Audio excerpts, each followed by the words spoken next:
लोकसभा फिर राज्यसभा को देर रात तक चलाया गया। महात्मा गांधी के नाम पर चल रही मनरेगा योजना के नाम को बदलने के लिए पूरा जोर लगाया गया। संसद के दोनों ही सदनों से बिल को पास कराने के बाद शीतकालीन सत्र समय से पहले खत्म कर दिया गया, जबकि लोकसभा अध्यक्ष ओम बिरला ने ऐलान किया था कि शीतकालीन सत्र के आखिरी दिन प्रदूषण पर चर्चा कराई जाएगी। 4 घंटे का समय भी तय कर दिया गया था। विपक्ष ने अपने उन सांसदों की सूची लोकसभा अध्यक्ष तक पहुंचा दी थी जिन्हें इस चर्चा में हिस्सा लेना था। सरकार को घेरने की तैयारी पूरी थी, लेकिन आखिरी दिन यानी 19 दिसंबर को संसद की कार्यवाही शुरू होने के कुछ देर बाद ही इसे अनिश्चित काल के लिए स्थगित कर दिया गया। विपक्ष सवाल कर रहा है कि चर्चा किसके कहने पर नहीं कराई गई। वैसे सबसे ज्यादा सवाल मनरेगा को लेकर ही हो रहे हैं। राज्यसभा की कार्यवाही को देर रात 1 बजे तक चलाया गया, जिससे ये बिल पास कराया जा सके। विपक्ष ने सरकार की मंशा का विरोध किया, सदन से वॉकआउट कर दिया। विपक्ष की मांग थी कि बिल को सिलेक्ट कमेटी के पास भेजा जाए। जब विपक्ष का कोई सांसद सदन में नहीं था, तब सरकार ने ध्वनि मत से राज्यसभा में विकसित भारत जी राम जी बिल को पास करा लिया। इसके विरोध में टीएमसी के सांसदों ने संसद के मकर द्वार पर रात भर धरना दिया। टीएमसी सांसदों का कहना है कि ये बिल महात्मा गांधी का अपमान है और किसानों और गरीबों के खिलाफ है। टीएमसी सांसद डोला सेन ने कहा कि बीजेपी वालों को स्वतंत्रता सेनानियों और महात्मा गांधी के लिए कोई इज्जत नहीं है। वे नाथूराम गोडसे की पूजा करते हैं, जिसने 30 अक्टूबर 1948 को महात्मा गांधी की जान ली थी और 18 दिसंबर 1925 को संसद के अंदर महात्मा गांधी को एक बार फिर मारा गया, क्योंकि मनरेगा से उनका नाम हटा दिया गया। सुबह पूरे विपक्षी सांसद जुट गए, बिल को वापस लेने की मांग की गई। कांग्रेस अध्यक्ष मल्लिकार्जुन खड़गे ने कहा कि मैं अपनी मां की और भारत मां की कसम खाकर कहता हूं कि ये बिल गरीबों की भलाई के लिए नहीं है।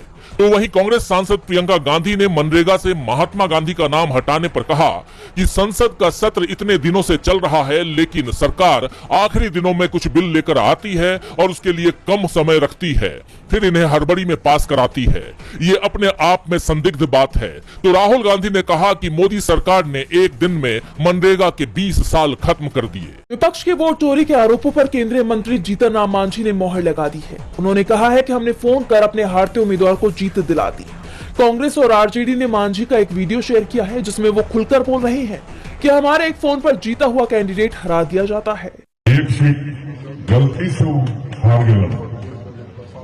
अगर हमारा वो कहते हाल जैसे 2020 में कहलन हो कि हम हार रही है, कई कोई उपाय उस समय 2700 वोट से हारत हलन। हम प्रयास के लिए जीत गए। इस साल वो मात्र 1600 वोट से हार रहा।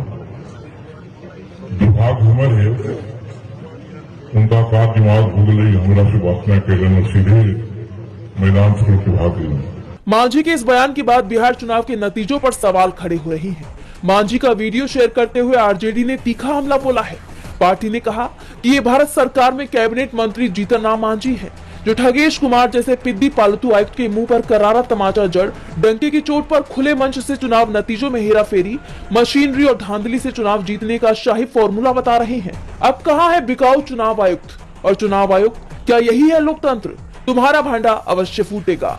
तो वहीं इस मुद्दे पर कांग्रेस ने कहा है कि मोदी सरकार के मंत्री जीतन राम मांझी का कहना है 2020 के बिहार विधानसभा चुनाव में उनका एक कैंडिडेट बुरी तरह से हार रहा था। फिर मोदी के मंत्री ने डीएम से सेटिंग की और हारते हुए कैंडिडेट को 2700 वोट से जितवा दिया गया। इस बार उस कैंडिडेट ने मंत्री से संपर्क नहीं किया, इसलिए वो सेटिंग न कर पाए और वो कैंडिडेट चुनाव हार गया। साफ है, नरेंद्र मोदी, बीजेपी और उनके सहयोगी दल वोट चोरी करके चुनाव जीत रही हैं। हालांकि वीडियो वायरल होने के बाद इस पर मांझी की सफाई आई है। उनका कहना है कि वीडियो के साथ छेड़छाड़ की गई है, लेकिन मांझी और पूरे एनडीए पर सवाल खड़े हो रहे हैं। बिहार के मुख्यमंत्री नीतीश कुमार के मुस्लिम डॉक्टर नुसरत परवीन का हिजाब खींचने का विवाद थमने का नाम नहीं ले रहा। उनकी इस हरकत का विरोध सिर्फ बिहार में ही नहीं, पूरे देश में किया जा रहा है। और इस बीच पीपल्स डेमोक्रेटिक पार्टी नेता इल्तिजा मुफ्ती ने अब सीएम नीतीश कुमार को बड़ी धमकी देते हुए कहा है कि आपको कोई हक नहीं बनता कि आप हमारे नकाब या हिजाब को हाथ लगाएं। अगली बार हमारे हिजाब को हाथ लगाया तो हम मुसलमान औरतें ऐसा सबक सिखाएंगी कि जिंदगी भर नहीं भूलेंगे। आपने जो हरकत की उसके लिए आपको माफी मांगनी चाहिए। इल्तिजा मुफ्ती ने नीतीश कुमार के खिलाफ श्रीनगर के कोठीबाग थाने में शिकायत दर्ज कराते हुए जल्द ही कार्रवाई की भी मांग की है। इससे पहले नीतीश के खिलाफ रांची और लखनऊ में भी एफआईआर दर्ज कराई जा चुकी है। तो वहीं इसके अलावा बिहार समेत देश के कई हिस्सों में उनके खिलाफ विरोध प्रदर्शन भी हुए। जैसा कि आप जानते हैं कि ये पूरा मामला 15 दिसंबर का है। इस दिन सीएम नीतीश एक समारोह में 1283 आयुष डॉक्टरों को नियुक्ति पत्र दे रहे थे। इस दौरान एक महिला डॉक्टर नुसरत परवीन हिजाब पहनकर मंच पर आए। तभी नीतीश कुमार ने नियुक्ति पत्र देते हुए अचानक सबके सामने महिला का हिजाब खींच दिया था, जिसके बाद इस मामले को लेकर बवाल मच गया। नेता विपक्ष राहुल गांधी का जर्मनी दौरा सुर्खियों में बना हुआ है। अपने इस दौरे पर राहुल एक के बाद एक कार्यक्रमों में जा रही हैं, अलग अलग हस्तियों से मुलाकात कर रही हैं और जरूरी मुद्दों पर अपनी राय भी रख रही हैं। इसी कड़ी में अब उन्होंने जर्मनी के पूर्व चांसलर ओलाफ स्कोल्ज से मुलाकात की। दोनों नेताओं ने एक साथ लंच किया। इस मुलाकात की तस्वीर शेयर करते हुए कांग्रेस ने अपने सोशल मीडिया पर बताया कि दोनों नेताओं ने वैश्विक मामलों, व्यापार और बदलती दुनिया में भारत जर्मनी संबंधों को मजबूत करने के बारे में विस्तार से चर्चा की। कांग्रेस सांसद ने पूर्व चांसलर के साथ मौजूदा वैश्विक मुद्दों पर तो चर्चा की ही, साथ ही अपने फेसबुक पर अमेरिकी टैरिफ को लेकर भी चिंता जाहिर की। उन्होंने कहा कि मैंने पहले ही कहा था, ट्रंप के टैरिफ एक आर्थिक तूफान बनकर आने वाले हैं, जिससे करोड़ों लोगों को नुकसान होगा, मगर नरेंद्र मोदी छुप कर बैठे हैं। आप जानते हैं कि राहुल गांधी 15 दिसंबर से जर्मनी के दौरे पर हैं। इस दौरान उन्होंने भारतीय प्रवासी समुदाय के साथ वक्त बिताया, इंडियन ओवरसीज कांग्रेस की तरफ से आयोजित कार्यक्रम में भाग लिया, अलग अलग मुद्दों पर चर्चा करने के लिए समुदाय के सदस्यों से मुलाकात की। उन्होंने BMW मुख्यालय का भी दौरा किया और भारत में मैन्युफैक्चरिंग सेक्टर में आने वाली समस्याओं को लेकर अपना रुख भी साफ किया। जिस तरह राहुल देश विदेश हर जगह देश के लिए जरूरी मुद्दों को उठाते हैं, उससे उनकी बढ़ती लोकप्रियता बीजेपी की चिंता को बढ़ाती है। ऐसे में राहुल के इस दौरे को लेकर भी बीजेपी चिंता में दिखाई दे रही है। टीएमसी सांसद महुआ मोइत्रा को कोर्ट से बड़ी राहत मिली है। कैश फॉर क्वेरी मामले में दिल्ली हाईकोर्ट ने लोकपाल के उस फैसले को रद्द कर दिया है जिसमें सीबीआई को महुआ मोइत्रा के खिलाफ चार्जशीट दायर करने की इजाजत दी गई थी। जस्टिस अनिल क्षेत्रपाल और जस्टिस हरीश वैद्यनाथन शंकर की बेंच ने लोकपाल को इस मामले में महुआ मोइत्रा की दलीलों पर ठीक से विचार करने के निर्देश दिए हैं और साथ ही इस मामले में फैसला लेने के लिए 1 महीने का वक्त भी दिया है, जिसके बाद पूरी बाजी पलटती नजर आ रही है। दरअसल बीजेपी सांसद निशिकांत दुबे ने टीएमसी सांसद के खिलाफ लोकपाल से शिकायत की थी। उनका दावा था कि महुआ ने संसद में सवाल पूछने के लिए बिजनेसमैन दर्शन हीरानंदानी से पैसे और तोहफे लिए थे। टीएमसी सांसद पर हीरानंदानी को संसद की आईडी और पासवर्ड देने का भी आरोप लगा था। यह मामला लोकसभा की एथिक्स कमेटी को सौंपा गया और आखिरकार महुआ मोइत्रा को अपनी लोकसभा सदस्यता गंवानी पड़ी थी। लेकिन अब इस मामले में नया टर्न आ गया है और महुआ की याचिका पर सुनवाई करते हुए दिल्ली हाईकोर्ट ने सीबीआई की कार्रवाई पर रोक लगा दी है, जिसे उनके लिए एक बड़ी जीत के तौर पर देखा जा रहा है। लेकिन बीजेपी के लिए यह बड़ा झटका साबित हो सकता है, क्योंकि पहले से ही नेशनल हेराल्ड मामले में दिल्ली की राउज एवेन्यू कोर्ट के फैसले को लेकर बीजेपी विपक्ष के निशाने पर है। जिस तरह कोर्ट ने ईडी की चार्जशीट को खारिज कर दिया, उसके बाद विपक्ष ने मोदी सरकार और बीजेपी के खिलाफ पूरा मोर्चा खोल दिया है। उस पर केंद्रीय एजेंसियों का दुरुपयोग करने और बदले की भावना से विपक्षी दलों के नेताओं के खिलाफ कार्रवाई करने के आरोप लग रहे हैं और अब इस मामले ने विपक्ष को एक और मौका दे दिया है सरकार को घेरने। उत्तर प्रदेश विधानसभा के शीतकालीन सत्र के पहले दिन ही योगी सरकार मुश्किल में दिखाई दी। विपक्ष योगी सरकार पर हावी नजर आया। विपक्ष ने कोडेन युक्त कफ सिरप मामले को लेकर सरकार के खिलाफ मोर्चा खोल दिया। सत्र के दौरान सपा के विधायक ब्रजेश यादव ने अनोखे अंदाज में विरोध प्रदर्शन किया।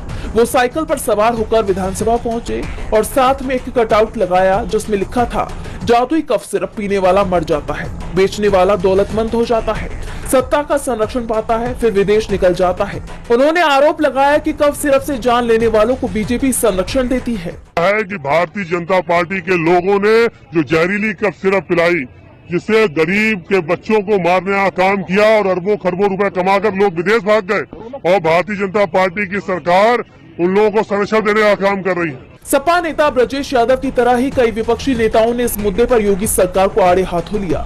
वहीं सरकार की तरफ से भी विपक्ष को घेरने की पूरी कोशिश की गई, लेकिन योगी सरकार की ये कोशिशें पूरी तरह से फेल होती दिखाई दी, क्योंकि सरकार के आरोपों का खुद सपा प्रमुख अखिलेश यादव ने पलटवार किया। सरकार की तरफ से आरोप लगाया गया कि कफ सिरप मामले में सपा नेता का कनेक्शन आरोपियों से निकला, जिसका पलटवार करते हुए अखिलेश ने एक्स पर पोस्ट किया कि जब खुद फंस जाओ तो दूसरे पर इल्जाम लगाओ, ये खेल हुआ पुराना, हुक्मरान कोई नई बात बताओ। जैसा आप जानते हैं कि हाल ही में यूपी में कफ सिरप से जुड़े कई मामले सामने आए हैं, जिसमें कई बच्चों की जान चली गई। कोडेन बेस्ड कफ सिरप की अवैध सप्लाई का बड़ा रैकेट पकड़ा गया, जिसकी जड़ें वाराणसी तक थी। इसी को लेकर विपक्ष ने सरकार के खिलाफ मोर्चा खोल दिया और विधानसभा सत्र में इस मुद्दे पर बहस कराने का दबाव बना रहा है। जिसमें योगी सरकार बुरी तरह फंसती दिखाई दे रही है। राज्यों में एसआईआर के दूसरे चरण की प्रक्रिया जारी है, जिनमें से 5 राज्यों के लिए मतदाता सूची का मसौदा यानी ड्राफ्ट लिस्ट चुनाव आयोग ने 16 दिसंबर को ही जारी कर दिया था और तमिलनाडु और गुजरात एसआईआर की ड्राफ्ट वोटर लिस्ट भी सामने आ चुकी है, जिसके तहत तमिलनाडु की राजधानी चेन्नई में बड़े पैमाने पर नाम कटने का मामला सामने आया है। आंकड़ों के मुताबिक पहले चेन्नई में कुल 40,04,000 मतदाता दर्ज थे, वहीं एसआईआर के बाद यह संख्या घटकर 25,79,000 रह गई है, यानी ड्राफ्ट लिस्ट में करीब 14,25,000 मतदाताओं के नाम हटा दिए गए हैं। अब बात करें कोयम्बटूर जिले की, तो यहां ड्राफ्ट मतदाता सूची से 6,50,000 नाम हटाए गए हैं। वहीं डिंडीगुल में पहले 19,35,000 मतदाता थे, जो अब घटकर 16,09,000 रह गए, यानी करीब 2,34,000 नाम कटे हैं। इसके अलावा करूर जिले में 79,690 नाम हटाए गए हैं। यहां पहले 8,79,000 मतदाता दर्ज थे, जो अब 8,18,000 रह गए हैं। कांचीपुरम जिले में 2,74,000, तंजावुर में 2,06,000 और विल्लुपुरम में 1,82,000 मतदाताओं के नाम ड्राफ्ट सूची से हटाए जाने की जानकारी सामने आई है। बता दें कि वोटर लिस्ट से नाम हटने के पीछे अलग अलग कारण बताए गए हैं। आयोग की तरफ से कहा गया कि कई मतदाता ऐसे पाए गए जो दिए गए पते पर नहीं मिले, साथ ही दोहरी वोटिंग के मामलों में भी नाम हटाए गए। बता दें कि तमिलनाडु के साथ गुजरात एसआईआर की ड्राफ्ट लिस्ट भी जारी हो चुकी है। जैसा कि आप जानते हैं कि 12 राज्यों और केंद्र शासित प्रदेशों में चल रहे विशेष गहन पुनरीक्षण का यह पहला चरण है, जिसमें ड्राफ्ट सूची जारी की गई है। जिनका नाम सूची में नहीं है वो 15 जनवरी 2026 तक आपत्ति दर्ज करा सकते हैं। अंतिम मतदाता सूची 14 फरवरी 2026 को जारी